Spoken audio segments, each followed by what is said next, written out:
Entonces me gustaría que empezáramos hablando de este web 2.0, de este concepto que hemos titulado Rompiendo Barreras. Yo creo que los propios usuarios son los que rompen las barreras. Hace 20 años se podía ocultar cierta información interna de la empresa. Hoy en día es muy fácil que cualquier empleado pueda filtrar en Twitter o en algún foro de internet cualquier información que la empresa no quiera que se sepa. Y Web 2.0 va de compartir, de comunicar mucho más, de abrirse, de trabajar en un entorno abierto. Que estamos ante una vuelta atrás en la manera de vivir la empresa, por ejemplo. Yo creo que estamos empezando a tener postulados preindustriales cuando hablamos de 2.0. La capacidad de comunicación, de compartir, de interactuar. Yo diría que, por ejemplo, en Vantage nos pasa que el 80% del trabajo lo podemos hacer desde casa sin problemas. Una persona se puede comunicar con los que estaban en su departamento, con los que estaban debajo y con una persona de arriba, ¿no?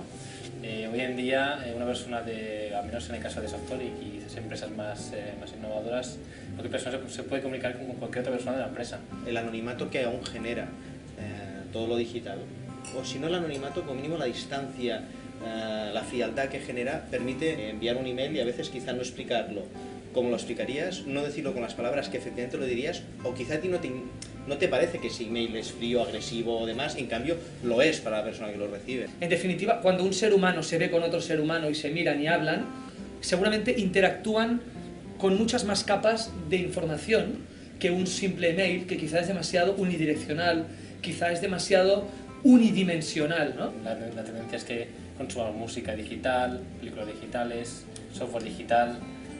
Todo lo que sea digitalizable acabará siendo consumido digitalmente. Una de las cosas que está permitiendo muchísimo lo digital es segmentar de una forma muy clara. Al final las tiendas se convierten casi en almacenes de productos, almacenes muy bonitos, algunos. Son lugares en los que compras, pero ya has tomado la decisión anterior, seguramente, ¿no?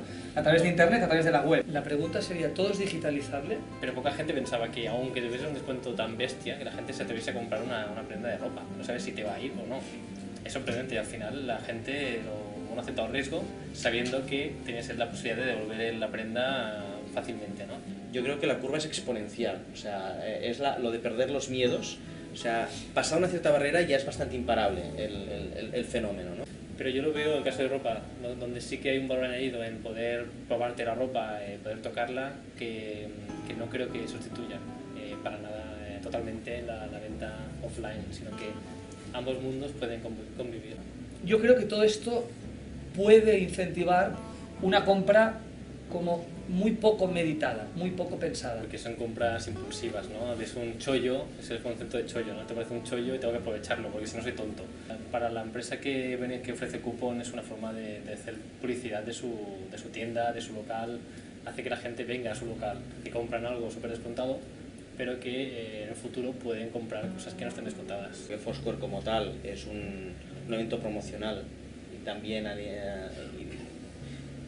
vía móvil, pero en el fondo es estar en cualquier ciudad o en tu misma ciudad, sacar el móvil, decir que tengo alrededor porque me quiero ir a comer.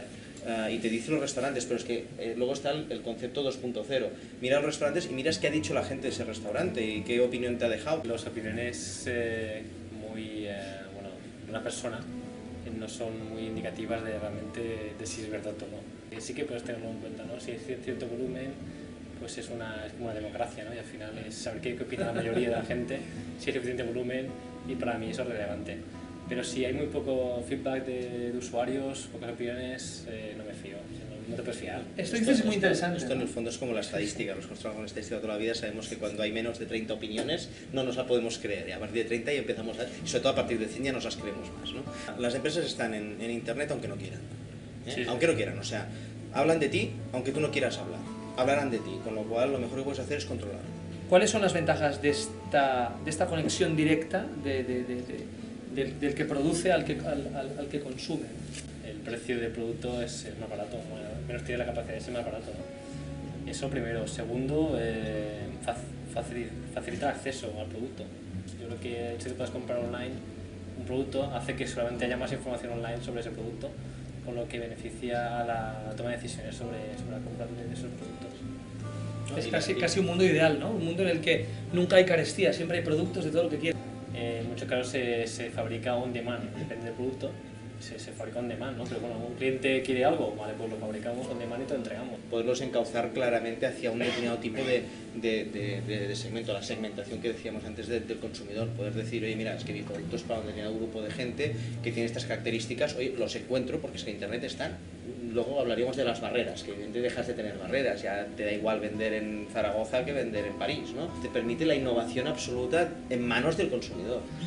Que nos pudieras dar alguna clave de tu empresa, alguna clave de por qué tu empresa ha llegado donde ha llegado. Que pensar que todo es posible, ¿no? No limitarse, que para ponerte límites ya tienes a, pues no sé, a los inversores o a tus padres o a tus amigos, pero que de entrada el emprendedor, el empresario no debería limitarse, debería pensar que puede conseguir todo lo que se plantee, ¿no? Y tenemos que empezar a pensar también en qué nos vendrá.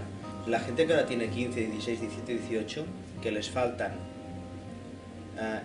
5 años para incorporarse al mercado de trabajo, esta gente está acostumbrada a trabajar de forma comunicativa, de forma de interacción constante, de trabajo en equipo, de compartir opiniones. Si se incorporan al mundo laboral en un entorno cerrado, en el cual no se comparte, en el cual hay esquemas absolutamente compartimentados, etc., primero estaremos perdiendo una grandísima cantidad de talento espectacular, pero es que además estaremos probablemente confundiendo a esta gente. Y esto acabará haciendo que la gente con más talento acabe yendo a empresas que estén fomentando precisamente este tipo de interacción y este tipo de capacidad de crear y de compartir conocimiento en la propia empresa. Bueno, gracias por venir. Ha sido un placer tener a Tomás Diago aquí con nosotros. Además, ya te digo, es histórico hoy porque es el primer face-to-face de esta empresa que es Vantage. Agustín Filomena, gracias por invitarnos como director general de Vantage.